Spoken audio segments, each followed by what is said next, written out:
इस वक्त अमरिंदर सेंगर साहब हमारे साथ जुड़ रहे हैं, जो कि एनडीआरएफ के आईजी हैं। सेंगर साहब, स्वागत है आपका इस वक्त टीवी9 भारतवर्ष पर। क्या अपडेट खास तौर पर पश्चिम बंगाल और उड़ीसा से आप दे सकते हैं? किस तरह का राहत और बचाव कार्य इस वक्त अंजाम दिया जा रहा है ग्राउंड पर? बहुत बहुत धन्यवाद। जैसा कि आप अवगत ही हैं कि करीब 9 बजे के करीब धामरा पोर्ट पे ये लैंडफॉल शुरू हो गया है और अगले 3 से 4 घंटे के बीच में ये प्रक्रिया पूरी हो जाएगी। हमारी कुल 113 टीमें विभिन्न राज्यों में तैनात हैं। 52 टीमें हमारी उड़ीसा में हैं और 45 वेस्ट बंगाल में हैं। विभिन्न जगहों पे आप देख ही रहे हैं कि मूसलाधार बारिश हो रही है और जैसे ही हम लोगों को इसकी सूचना मिली थी, उसकी तैयारियां शुरू कर दी गई थी। राज्य सरकारों के संपर्क में आ गए थे। जो प्रभावित होने वाले जिले हैं उनके जिलाधिकारियों तक से वार्ता वगैरह की गई थी। राज्य सरकार से वार्ता की गई थी। यहाँ केंद्र स्तर पे माननीय प्रधानमंत्री जी ने तैयारियों की समीक्षा की थी। माननीय गृह मंत्री जी ने इसकी समीक्षा की थी। कैबिनेट सेक्रेटरी साहब ने भी विभिन्न राज्यों के चीफ सेक्रेटरी के साथ बैठक करके और विभिन्न विभागों के विभागाध्यक्षों के साथ बैठक करके तैयारी की थी। और हमारा शुरू से ही फोकस रहा है कि हम अधिक से अधिक लोगों को राज्य सरकार के साथ मिलकर इवैक्यूएट करें। करीब 14 लाख लोग दोनों राज्यों से इवैक्यूएट किए जा चुके हैं राज्य सरकार से प्राप्त सूचना के अनुसार। और अभी हमारी टीमें हर जगह तैनात हैं। जहां से भी जिस प्रकार की सूचना मिल रही है, जैसी परिस्थिति है, उस हिसाब से अभी उसको रिस्पॉन्ड किया जा रहा है। और इसके लैंडफॉल के समाप्त होने के पश्चात सेंगर जी, आपके हिसाब से आपके पास जितने भी इनपुट्स आए हैं उसके आधार पर आप क्या बताना चाहेंगे? आने वाले कितने घंटे अभी मुश्किल भरे हैं?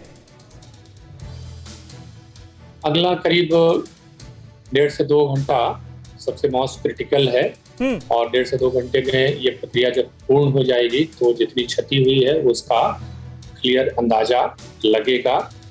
और जैसा कि कई वक्ताओं ने बताया है कि जितने भी थैच्ड हाउसेज हैं, कच्चे हाउसेज हैं, वहाँ पे मेजर डैमेज वगैरह होगा। कई सड़कें हमारी बाधित होंगी, उनको भी अफेक्ट होगा।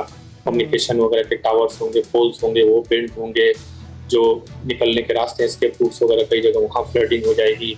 पावर लाइन्स वगैरह डिस्टर्ब होंगे, सिग्नल्स डिस्टर्ब हो सकते हैं, क्रॉप्स डिस्टर्ब होंगे, प्लांटेशंस वगैरह डिस्टर्ब होंगी, कृषि ट्रीज वगैरह उनको भी क्षति पहुंचेगी। तो इन सबके दृष्टिगत हमारे पास जो भी संसाधन है उससे हम अधिकतम कार्रवाई और आगे आने वाले दिनों में करेंगे ताकि स्थिति जल्द से जल्द सामान्य पे पहुंच जाए। अच्छा अमरिंदर सेंगर जी, इसके अलावा कहीं अभी खास तौर पर पश्चिम बंगाल और ओडिशा के कुछ इलाकों से कहीं किसी तरह की कोई चिंताजनक खबर तो नहीं है? अभी हमने ईस्ट मिदनापुर की खबर दिखाई जहां पर तकरीबन 35-36 लोग फंस गए थे, जिन्हें इवैक्यूएट करा लिया गया, बचा लिया गया। जी जी जी, अभी फिलहाल कोई चिंताजनक तो स्थिति नहीं है। हम लोग जो ऑक्सीजन प्लांट्स हैं दोनों राज्यों में उस पर भी निगाह रखे हुए हैं कि कहीं वहाँ से सप्लाई बाधित ना हो। पूर्व से ही ऑक्सीजन के करीब 48 घंटे का स्टॉक विभिन्न स्थानों पर रख लिया गया था और ऑक्सीजन प्लांट्स के लोगों से हम लोग टच में हैं। जो कोविड हॉस्पिटल से उनके जाने वाले रास्ते, उन पर भी निगाह रखी जा रही है। तो इसेंशियल मेडिसिन वगैरह भी पहले से तैयारी कर ली गई थी कि वहाँ पे अगले 48 घंटों की दवाइयाँ रहें ताकि जब ये घटनाक्रम जारी हो तब उस समय किसी प्रकार की दिक्कत न हो।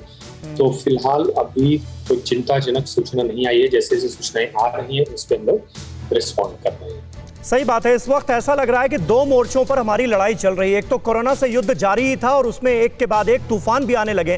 पहले ताउते तूफान का हमने सामना किया और अब यास तूफान का सामना कर रहे हैं। ऐसे वक्त में सेंगर साहब, एनडीआरएफ की तरफ से आप क्या अपील करना चाहेंगे तूफान प्रभावित इलाकों के लोगों से? क्योंकि कई जगहों पर हमने देखा लापरवाही भरी तस्वीरें भी सामने आ रही हैं। लोग बिल्कुल समंदर के पास पहुंच जा रहे हैं, सेल्फी खींचने की कोशिश कर रहे हैं और तस्वीरें खींचने के चक्कर में अपनी जान के लिए रिस्क साबित हो रहे हैं। बिल्कुल सही कहा आपने। देखिए, मैं अपील ये करना चाहूंगा, जान है तो जहान है।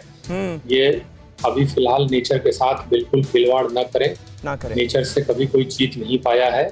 जिसने भी इसके साथ खिलवाड़ करने की कोशिश की है उसको बहुत ही गलत अंजाम भुगतना पड़ा है। अभी हमारे लिए डबल चैलेंज चल रहा है। एक कोविड की महामारी चल रही है और उसके अंतर्गत ये दूसरी समस्या आ पड़ी है यस की। तो परिस्थितियां बहुत ही कठिन हैं। इसके लिए हम लोग जो तैयारी कर सकते थे वो किए हैं। रिस्पॉन्ड करने की कोशिश विभिन्न इकाइयां कर रही है, राज्य सरकार कर रही है। सामान्य जनता से भी गुजारिश ये करते हैं कि ये टू वे एफर्ट है, हम सबको एक साथ मिलकर इसका सामना करना है। तो आप भी अपनी तरफ से जो मैक्सिमम सावधानी हो सकती है वो कृपया करके बरतें और बिल्कुल भी आप चांस न लें। कभी भी किसी प्रकार की कोई घटना घटित हो सकती है, कहीं इलेक्ट्रिसिटी का शॉर्टकट हो सकता है, कहीं पानी ज्यादा हो सकता है, कोई तो स्ट्रक्चर है वो गिर सकता है, कोई पेड़ गिर सकता है। तो कृपया करके कोई भी चांस न ले और पूर्णतया सतर्कता बरतें। अच्छा, एनडीआरएफ का राज्यों की एजेंसियों के साथ इस वक्त कैसा तालमेल है? कहीं किसी तरह की कोऑर्डिनेशन की कमी तो नहीं है? नहीं, बिल्कुल नहीं, कोई कमी नहीं। राज्य सरकार और विभिन्न प्रकार की हमारी जो इकाइयां हैं, चाहे आर्मी हो, एयरफोर्स हो, नेवी हो, कोस्ट गार्ड हो, सबके साथ हम लोग शुरू से ही टच में हैं और लगातार मीटिंग्स चलती रही हैं और सीमलेस कोऑर्डिनेशन है। अच्छा, कई जगहों पर हम देख रहे हैं सेंगर साहब की जो समंदर के आसपास के इलाके हैं, तटीय इलाकों को पूरी तरह से खाली नहीं कराया गया है। कई जगहों पर लोग अभी भी घर में हैं, कई जगहों पर लोगों का सामान बहता हुआ नजर आ रहा है। तो ये स्थिति जो है, खासतौर पर पश्चिम बंगाल के दीघा का मैं जिक्र करना चाहूंगा, वहां पर भी बहुत सारे लोग जो हैं बिल्कुल समंदर के पास के इलाकों में अभी भी उनकी मौजूदगी है। क्या वजह है कि उनको हटाया नहीं जा सका है वहां से? क्योंकि ये तो खतरा भी पैदा कर सकता है, खतरनाक हो सकता है उन लोगों के लिए भी। विगत में जो अम्फन आया था वेस्ट बंगाल में और उसमें जो हमारा अनुभव रहा था, उसके दृष्टिगत हम लोगों की अपील रही थी जनता से भी, वहाँ के प्रशासन से भी, कि हम लोग मैक्सिमम जो प्रयास हो सकता है उन लोगों को वहाँ से इवैक्यूएट करने का करें। और इस बार मैं बताना चाहूँगा पिछली बार से बेहतर प्रयास हुए हैं और रिजल्ट भी बेहतर आए हैं। तब इसके बावजूद भी हम लोग देखते हैं रिलक्टेंस रहती है, जो व्यक्ति होते हैं उनको अपने माल के प्रति विभिन्न प्रकार का आकर्षण होता है, मोह रहता है और कई बार अज्ञानता रहती है, उसके कारण से वो नहीं आ पाते, जिसका परिणाम दुखद रहता है। लेकिन कई जगह से हमें सूचनाएं मिल रही है, वहां से अभी भी लोगों को सुरक्षित स्थानों पे पहुंचाया गया। आज सवेरे भी कई हजार लोगों को सुरक्षित स्थानों पे पहुंचाया गया है। परवाह देश की, सोमवार से शुक्रवार रात 10 बजे TV9 भारतवर्ष पर।